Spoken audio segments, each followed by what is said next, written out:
So, law number one. Here we go. I feel like we should have a drum roll. Do I have a drum roll somewhere? I don't, man, how unprepared I am. Okay, never mind the drum roll. Yeah, thank you. Rule number one, are they citing primary sources? Now, we just kind of talked about this already. What's a primary source as opposed to just a source? So I think I can take a good example. Recently, we've talked about the Copper Scroll Project. One of the things that the Copper Scroll Project uses to try to reflect back into 400 BCE is this 7th century CE work. Okay, so now we're over 2000. 17th, I'm sorry, 17th century CE work. Kabbalistic Yeah. work. Yeah. They try to use this work to try to shed light on something that happened, that they say happened in 400 BCE. Okay, that's not a primary witness. That's not a witness at all. You know, that's like me. That's like Mormonism. Yeah. That's like all of a sudden this guy in the 1800s has all these texts that no one else can look at, that have a history of like that happened BC, or like 2,000 years prior. I don't even think it's like that but Joe Smith was actually saying God gave him revelation. What this work is saying is that it's been handed down. So it's basically like me saying I can talk to you about the life of Peter, and tell you things that happened that aren't written in the Bible because, just It's because. an oral tradition. Oral tradition. Yeah, oral tradition. And the Catholic Church does that a little bit, don't they? With the whole Pope, he was the first. Peter was the first Pope. And we don't have anything in the Bible that tells us that. Right, and that's kind of like how every religion kind of creates its heroes. That's just like Hillel becoming a hero in the Babylonian Talmud. All of a sudden, Hillel, we know all this stuff about Hillel. Well, it's like at the same time we have the Catholic Church saying all this stuff about Peter being a pope and stuff, and it's like, wait a minute, if we go back and look, I'm not sure we can say all that. Exactly. So a primary source, yes. I suppose I should still have that up here. A primary source would be something. Primary source would be something like, and a lot of people will say something like, "Oh, a primary source is the rabbis." Well, the rabbis are more of a primary source than a 17th century CE work. They're closer for sure, but they're still not. I still wouldn't say that they're not eyewitnesses. A primary source for sure would be the Bible. Obviously, that is the primary source. So anyway, rule number one, are they citing primary sources? Rule number two, are they repeatedly referencing Strong's numbers?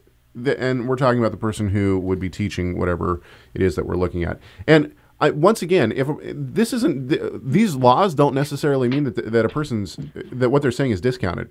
A person can reference Strong's numbers. And actually somebody the other day was like, on Facebook, somebody wrote something in a response to somebody about like, oh, this Strong's number says this, and then at the bottom of it they were like, sorry, Caleb Hegg. Like I was getting, like, I'm using Strong's numbers. No apology necessary. We're not saying just that. Use the tool according to its purpose. Yeah, exactly. If you can't remember where, I think where Strong's is really helpful. Like you don't have a digital computer, which a lot of us have gotten used to, and you're trying to remember where a verse is, and you can remember maybe 2 or 3 words of it. And now if your Strong's is for King James, you're going to have to be in the King James mode if it's a NIV or whatever. But you look up that word, and that can help you find the reference, and then you can actually look up and see quickly what the Hebrew root was, or Greek basic word was for that. And maybe you can find a couple other places where that's also where that basic root is used. That's it. It doesn't teach you grammar. It doesn't teach you how to know which word is is the right definition for that particular context. It doesn't give you any of that. You only get that by learning the language itself. It's like the word, pick the word bad in English. Well, bad, I can say, but if we had a Strong's concordance for today, what the word bad meant, it would mean, one of the meanings would mean like good, or it would mean something broke. Like well, if it was 1990, it would mean good. But my keyboard's bad, or my headphones are bad, or it could mean like evil. You see what I mean? Which, and then you're going to say, oh, which one of these meanings is right? Well, you have to understand the culture, the history, larger grammar of the language, and then you can narrow it down. Anyway, I'll stop. No, you're fine. The point is that Strong's Concordance has its place, and we recognize that completely. We're not telling you to throw your Strong's away. And the other thing that we're not saying that a person who uses Strong's predominantly is going to have everything wrong. What I'm saying is that these are just things to look for.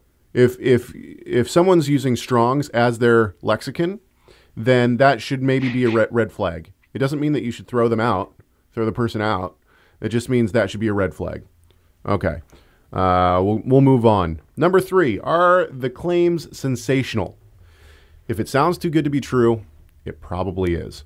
And this isn't necessary. There have been some really, really big discoveries. Somebody would have said, and this happened when the Dead Sea Scrolls were discovered. They were like, "Hey, we found all these manuscripts from anywhere from 300 to 100 BCE." And scholars were like, "Yeah, right. No, you didn't."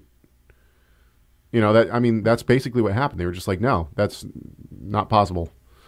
But, then the testing began and all that kind of stuff, and come to find out, yeah, they were. So it doesn't mean, once again, this isn't saying that if a person makes a huge claim that it's automatically discounted. It just means there should be flags that go up, and we should start asking some more questions. Okay, so sensational claims, things like I've found the place where the treasure from the Copper Scroll is hidden. That would be a sensational claim. What was one that didn't you see one the other day, Rob? I don't know. There's a lot of them out there. You can go to all sorts of different sites. Probably, but it's not coming to mind. Okay, anyway, let's keep going. Number 4, are they teaching something that they have training in? And to go on the back of that, are they rejecting all other scholars in that field? Once again, this doesn't necessarily discount a person, but the point is that if you have a person who's an engineer and all of a sudden they decide to stop being an engineer and become a Bible scholar, the question would have to be raised. Although you might have been very good at being an engineer, how much training do you actually have in the biblical languages? Right, and this goes to recognizing that Yeshua sets up in the body of Messiah. One of the giftings or callings, if you want to use that kind of terminology, is teachers. Not the whole body of Messiah are teachers in the same way. That's right. Now, we all can learn. We're all students. But when we respect the place of teachers, we understand those are people who have basically poured out their souls towards the trajectory of learning biblical things. And even people who are students of Scripture aren't necessarily always teachers. So in one degree, we're all teachers. But when we think of teachers that we go to learn from, that's what we're talking about here. It's clear that there are people who wanted to be teachers that shouldn't be teachers from the Bible itself. People who were wanting to, in the book of Acts, there's people that come in like wolves among the flock and wanted to take disciples after them. And they weren't for Yeshua. They were just wanted disciples. So the area of teaching, we have to up our notch a little bit on our expectations. And I think that's what these 7 rules are. That's what we're hoping will help equip everybody. These are rules that we're all going to use. And you might use some of them you might not like, but we'll see. It's time to meet our Creator. Hail to thee, O Lord. Actually, it's pronounced Lloyd. All these years we've been saying it wrong. Okay, so let's move on. Are they using anachronistic arguments? The word anachronistic, basically that just means are they, and we talked about this a little bit earlier, are they using something from like the 3rd or 4th century and projecting it back? Yeah, it's back to the timeline issue. Yeah, so basically if you say, oh, well, this was going on in the 1st century, and somebody says, well, how do you know that? And you say, because the Talmud says it was. Well, the Talmud's not until late, like 400 or 500. And so you can't take something from the Talmudic time and say that it was happening 500 years prior. Things change over a period of time. You know, it'd be like saying that that things back in the 1500s were the same as they are now, or that we can take our lives today and project them back onto the 1500s. It doesn't work like that. So that's what an anachronistic argument is. Are people using anachronistic arguments? And this happens a lot within Messianic Judaism or Messianic faith, however you want to say it, a Messianic belief. And the reason that happens so much is because people seem to be enamored with the rabbis in ways that perhaps they shouldn't be. And so they try to use the rabbis as being first century, you know, as being the same as the first century, which is just not the way that things work. Anything else to say on that, Rob? Nope. Okay. Number 6, is it based on the Bible? Are they basing an entire doctrine on one verse? Now, these are not in any specific order. Yeah, none of this people is... might say, hey, that should be first. And I agree, you know. I mean, so these 7 are not, the order we're giving them is not necessarily a priority. They all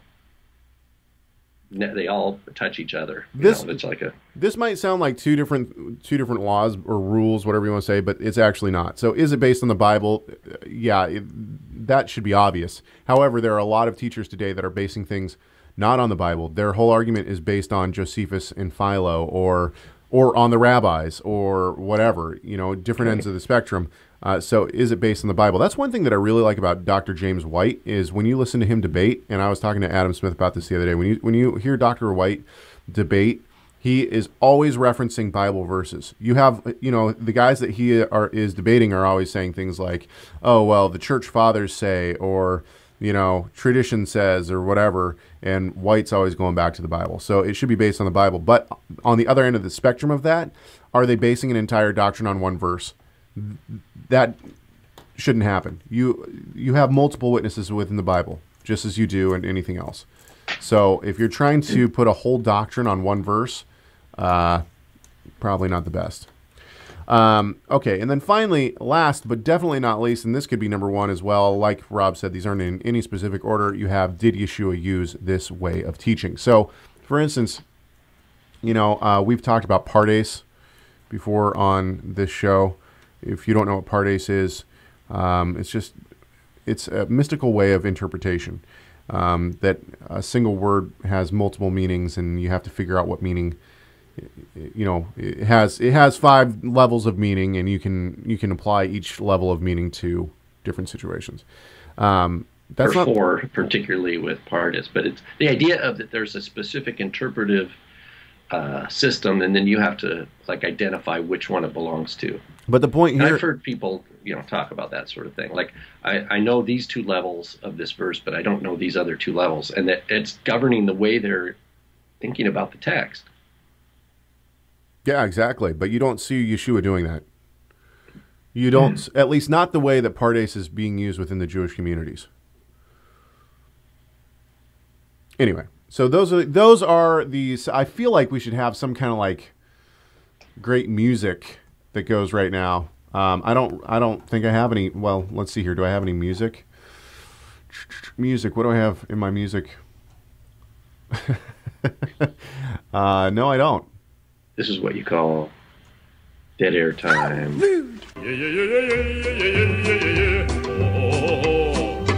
Okay, so that's our seven rules of approaching any new teaching. Okay, are they citing primary sources? Are they repeatedly referencing Strong's as their interpretation or as their lexicon? Are the claims sensational? If it sounds too good to be true, it probably is. Are they teaching something that they have training in? Are they rejecting all other scholars in that field? Are they using anachronistic arguments? Is it based on the Bible? Are they using an entire doctrine, basing an entire doctrine on one verse? And finally, did Yeshua use this way of teaching? So those are the 7 laws or the 7 rules that we are going to use basically in our shows from here on out.